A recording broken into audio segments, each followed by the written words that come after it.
పూర్తిగా అంటే ఒక లైవ్ని బయటికి ఇచ్చి ఐపీ అడ్రస్ పాస్వర్డ్లు బయటికి ఇచ్చి ఈ రకమైనటువంటి చర్యలకు పాల్పడటం కావచ్చు, లోపల జైల్లోకి కెమెరాలను అలౌ చేసి లోపలికి వెళ్ళినప్పుడు ఆ దృశ్యాలను వీడియోలను బయటికి తీసి విడుదల చేయటం కావచ్చు. అంటే ఇక్కడ మనం గమనించాల్సింది రవికిరణ్ రెడ్డి గారు డిఐజీగా చాలా తెలివిగా అమాయకంగా నేనేమీ తెలవదు నేను పత్తిత్తుని అని అనకూడదేమో కానీ అలా అని చెప్తున్నారేమో, కానీ ఆయన రెండు అంశాలు లోపలకు వచ్చినటువంటి చంద్రబాబు నాయుడు గారు ఆ వీడియోను బయటికి పంపించటం ద్వారా ఎస్ చంద్రబాబు నాయుడు గారు జైల్లో అడుగు పెట్టించాను చూడండి అని చెప్పాలి అనేటువంటి ఉద్దేశంతో ఆ వీడియోను బయటికి రిలీజ్ చేశారు.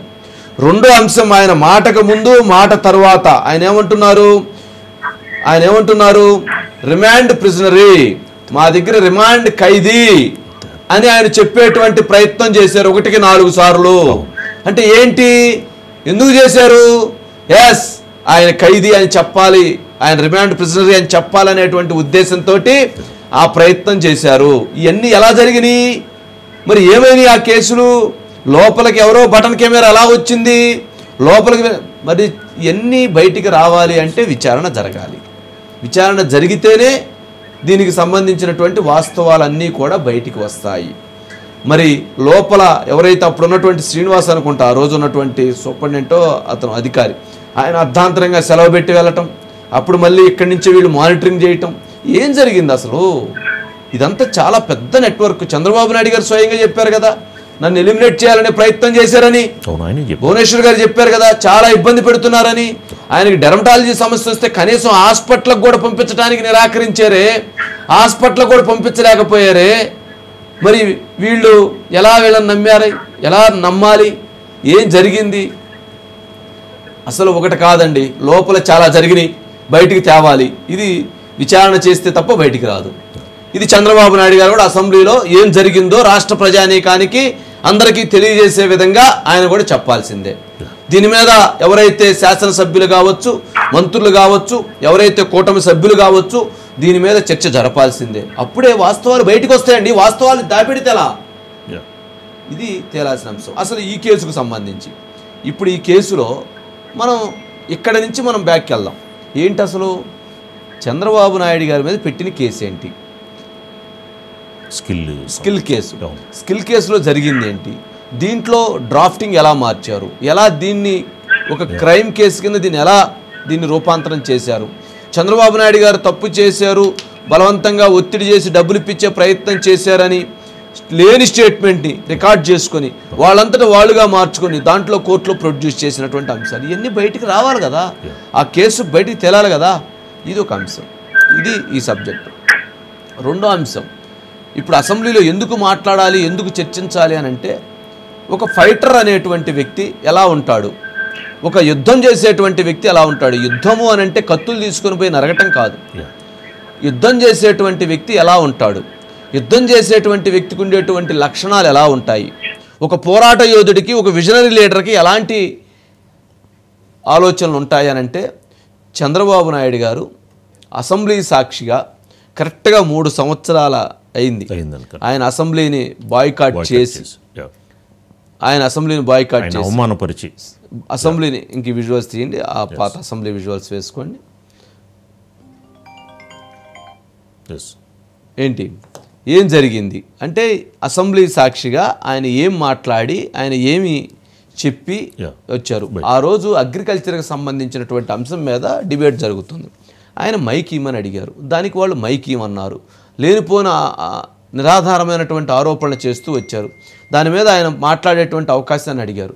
అప్పుడు ఆ సందర్భంగా ఆయన్ని అత్యంత నీచంగా, భువనేశ్వర్ గారిని అత్యంత దారుణంగా, లోకేష్ గారిని, ఆయన్ని వ్యక్తిగతంగా అక్కడ ఉన్నటువంటి ఒక 7-8 మంది వ్యక్తులు ఆ దగ్గరకు వచ్చి నుంచొని అత్యంత నీచంగా మాట్లాడుతూ ఉంటే, ఆయన అయినా కానీ వాటిని పట్టించుకోకుండా మాట్లాడాలి, అసెంబ్లీలో దానికి ఆన్సర్ చేయాలి అనేటువంటి ఉద్దేశంతో ప్రయత్నం చేస్తూ ఉంటే, ఆ అసెంబ్లీలో మాట్లాడకుండా ఆయన్ని తిట్టి అవమానపరిచి అక్కడ నుంచి ఆయన అసెంబ్లీలో లాస్ట్గా మాట్లాడిన దాన్ని ఇటువైపు ఉన్నటువంటి తెలుగుదేశం పార్టీ కార్యకర్త వీడియో తీసి బయటికి రిలీజ్ చేశారు. ఆయన అక్కడ అది మాట్లాడి ఆయన బయలుదేరి బయటకు వచ్చేసారు. ఒక్కసారి ఆయన ఏం మాట్లాడారు, ఆ రోజు అసెంబ్లీలో ఏం మాట్లాడారు అనేటి ఒక్కసారి దాన్ని ప్లే చేయండి. నాకు రాజకీయాలు అవసరం లేదు. ఇది ఇది గౌరవ సభ కాదు.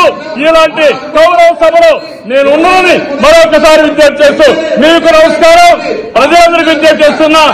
నా అవమానం మీరందరూ ఈ హౌస్ కు వస్తాను తప్ప అదర్వైజ్ నాకు రాజకీయాలు అవసరం లేదు. ఇది ఇది గౌరవ సభ కాదు. ఇలాంటి గౌరవ సభలో నేను ఉన్నానని మరొకసారి విజ్ఞప్తి చేస్తూ మీకు నమస్కారం. ప్రజలందరికీ విజ్ఞప్తి చేస్తున్నా. నా అవమానం మీరందరూ నిన్న మనసుతో ఆశీర్వదించడానికి నాకు రాజకీయాలు అవసరం లేదు. ఇది ఇది గౌరవ సభ కాదు. ఇలాంటి గౌరవ సభలో నేను ఉన్నానని మరొకసారి విజ్ఞప్తి చేస్తూ మీకు నమస్కారం. ప్రజలందరికీ విజ్ఞప్తి చేస్తున్నా. నా అవమానం మీరందరూ ఈ హౌస్ కు వస్తాను తప్ప అదర్వైజ్ నాకు రాజకీయాలు అవసరం లేదు. ఇది ఎంత ఆవేదనగా అసలు ఇప్పటివరకు చంద్రబాబు నాయుడు గారు అంత ఆవేశం అంత ఆవేదనగా మాట్లాడింది. ఆయన మాట్లాడుతున్నప్పుడు ఆయన గొంతులో నుంచి ఆయన దుఃఖంతో కన్నీళ్లు ఆపుకుంటూ మాట్లాడుతున్నటువంటి ఆ శబ్దాన్ని మనం గమనించాలి. ఇది గౌరవ సభ కాదు. మీరు ఇంత అవమానించారు, ఇక నేను ఈ సభకు రాను అని చెప్పని గెలిచి ముఖ్యమంత్రిగానే వస్తాను అని చెప్పి వస్తున్నటువంటి సందర్భంలో అచ్చెన్నాయుడు గారు ఒక కామెంట్ చేశారు. మన వాళ్ళు వీడియో అది కరెక్ట్గా ఇచ్చారు. ఆయన వెళ్తున్నప్పుడు చంద్రబాబు నాయుడు గారు బాత్తో వెళ్తూ ఉంటే అచ్చెన్నాయుడు గారు పెద్దగా అరుస్తూ ఈ రోజు నుంచే మీ పతనం ప్రారంభమైంది, ఈ రోజు నుంచే మీ పతనం ప్రారంభమైందంటే వాళ్ళందరూ అటువైపు నుంచొని ఒక 7-8 మంది అక్కడ నుంచొని చంద్రబాబు నాయుడు గారిని అదేవిధంగా మాట్లాడుతూ ఉంటే ఆయన బయటికి వచ్చి ఆ బాధని ఆపుకోలేక ఆ రోజు ప్రెస్ కాన్ఫరెన్స్ పెట్టి ఆ రోజు ఆయన ఆ బాధతో కన్నీటి పర్వంతమైనటువంటి అంశాన్ని మనం గమనించాలి. కన్నీటితో ఆయన ఆ రోజు ఆయన కంటి వెంట కారినటువంటి ఆ కన్నీటి చుక్కలు నిజంగా ఆంధ్రప్రదేశ్ రాష్ట్రానికి లేదా ఈ ఉమ్మడి ఆంధ్రప్రదేశ్ రాష్ట్రానికి నిజంగా అత్యంత బాధాకరం. అంటే ఆ రోజు ప్రజలు ఎంత ఆవేదన చెందారో, ఆయన కన్నీళ్లు పెట్టుకుంటే ఎంతమంది ఏడిచారో, ఎంతమంది బాధపడ్డారో, ఎంతమంది ఆవేదన చెందారో అనేటువంటిది అది నిన్న రిజల్ట్స్లో మనం చూడొచ్చు. అంటే ఆయన అలా బాధపట్టాలి, ఆయన అలా వేధించాలి అనేటువంటి ఒక ఉద్దేశంతో, ఒక లక్ష్యంతో ఆ రకమైనటువంటి ప్రయత్నాలకి చేశారు. ఒకసారి ఆ బయట ప్లే చేయండి. ఎప్పుడు కూడా మా మిస్సెస్ నా భార్య రాజకీయాలకు రాలేదు. ఒక్కొక్కసారి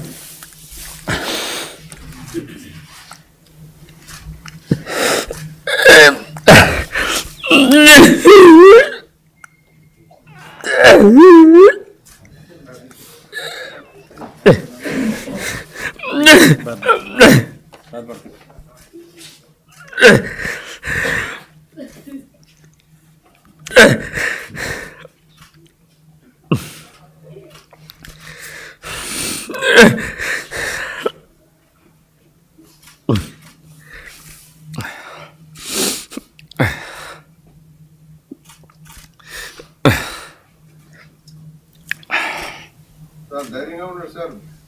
ఈ బాగా రైతులైతే కానీ ధైర్యంగా ఉన్నాడు సార్.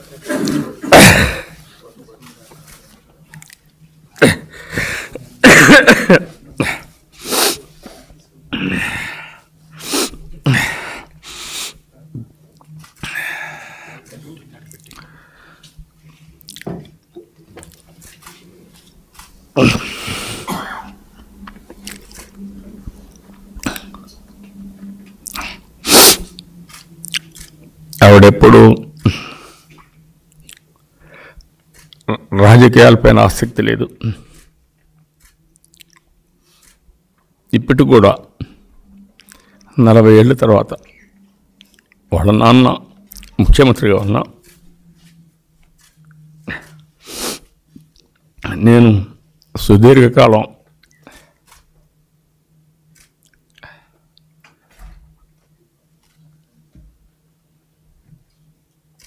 ఎప్పుడు కూడా అసలు ఆవేదన అండి. ఆయన అంటే ఆయన ఎంత ఆపుకుందామని ప్రయత్నం చేసినా కానీ ఆ లోపల ఆ బాధ ఆగలేదు. నిజంగా గుండె పగలాల్సిన పరిస్థితి అయింది. అంత గుండెల్లో ఆ బాధని ఆయన దిగమింగుకుంటూ నియంత్రించుకునేటువంటి ప్రయత్నంతో ఆయన చెందినటువంటి బాధపడినటువంటి అంశం. మరి ఇంత జరిగినటువంటి అంశానికి సంబంధించి ఏం జరుగుతుంది? మరి ఆయన ఈరోజు చంద్రబాబు నాయుడు గారు అనే వ్యక్తి ఉమ్మడి ఆంధ్రప్రదేశ్ రాష్ట్రంలో ఉన్నటువంటి 10 కోట్ల మంది ప్రజానీకం అభివృద్ధి దిశగా అడుగులు వేయటంలో, ఈ 2 రాష్ట్రాలు అభివృద్ధి దిశగా అడుగులు వేయటంలో ఆయన పాత్ర అత్యంత కీలకం. ఈరోజు ఎంతోమంది ఎన్నో రకాలుగా అభివృద్ధి చెందారు అని అంటే అందులో ఆయన పాత్ర కీలకం. ఎంతోమంది ఉన్నత విద్యను అభ్యసించి విదేశాలకు వెళ్ళి ఐటీ రంగాల్లో, వ్యాపార రంగాల్లో బయట ఇంత సక్సెస్ అయ్యారంటే దాంట్లో ఆయన చేసినటువంటి కృషి ఎంతో ఉంది. మరి అలాంటి వ్యక్తిని అంత బాధ పెట్టి, అంత అవమానపరిచి, అంత వేధించే విధంగా వ్యవహరించినటువంటి పరిస్థితులు ఉంటే ఏం చెప్తున్నాం? సమాజం ఏం మాట్లాడుతున్నాం? అంటే అలాంటి అంశానికి సంబంధించి అసెంబ్లీలో ఆ రోజు అవమానించినటువంటి వ్యక్తులు ఎవరు? ఆ రోజు వీడియో ఫుటేజ్ ఉంటుంది కదా, ఆ రోజు మాట్లాడినటువంటి వాళ్ళ ఆడియోలు ఇప్పుడు తీయొచ్చు కదా. వాళ్ళు ఏం మాట్లాడారు, ఏం చేశారు, ఆయన ఎందుకు అంత బాధ పెట్టారు, ఆయన కన్నీటి చుక్కలు ఈ రాష్ట్రానికి ఎంత ప్రమాదాన్ని తీసుకొస్తాయి, ఆయన ఆవేదన ఎంత ప్రమాదం తీసుకొస్తుంది. మరి ప్రజలు చూపించారే, ప్రజలు ఆయన పట్ల విశ్వసనీయతని చూపించారే. మరి అలాంటి అంశానికి సంబంధించి మరి ఇప్పుడు దాని మీద చర్చ జరగాల్సిన అంశం ఉంది అసెంబ్లీ సాక్షిగా. చట్ట ప్రకారంగా ఆ అంశాలు ఏం జరిగింది, ఏం మాట్లాడకూడదు భవిష్యత్తులో శాసనసభలో, ఏం మాట్లాడకూడదు శాసన మండలిలో అని దానికి సంబంధించి చర్చ జరిపి భవిష్యత్తులో అటువంటి పరిస్థితులు రాకుండా చెయ్యాలి కదా. భవిష్యత్తులో ఇంకొక నాయకుడు అసెంబ్లీకి రావాలన్నా, ఇంకొక మహిళ అసెంబ్లీకి రావాలన్నా ఇటువంటి పరిస్థితులు లేకుండా చెయ్యాలి కదా. ఆయనకు జరిగినటువంటి అత్యంత తీవ్రమైనటువంటి అన్యాయానికి శిక్ష పడాలి కదా. మాట్లాడినటువంటి వ్యక్తులకి ఎక్కడా 5 నెలలు అయిపోతుంది, ఎక్కడా ఏమైపోయారు సభ్యులు? ప్రశ్నించట్లేదా? అర్థం కావటం లేదా? మాట్లాడలేకపోతున్నారా? ఇవన్నీ చంద్రబాబు నాయుడు గారు అడగరు కదా. అందరికీ ఆయన మీద ప్రేమ ఉంది, అందరికీ ఆయన అంటే ప్రాణమే, అందరికీ ఆయన అంటే ఇష్టమే ఏదా సభ్యులందరికీ. మరి ఎవరో ఒకరు బాధ్యత తీసుకోవాలి కదా, ఎవరో ఒకరు మాట్లాడి దీని మీద చర్చకు తీసుకురావాలి కదా. అయినా సభల్లో రాజకీయ అంశాలు మాట్లాడుకోవాలి కానీ అదే నేను అంటాను, తీసి మాట్లాడాలి. ఇప్పుడు ఆ వెళ్తున్నప్పుడు అచ్చెన్నాయుడు గారు ఒక డైలాగ్ మాట్లాడతారు, ఒకసారి ప్లే చేయండి.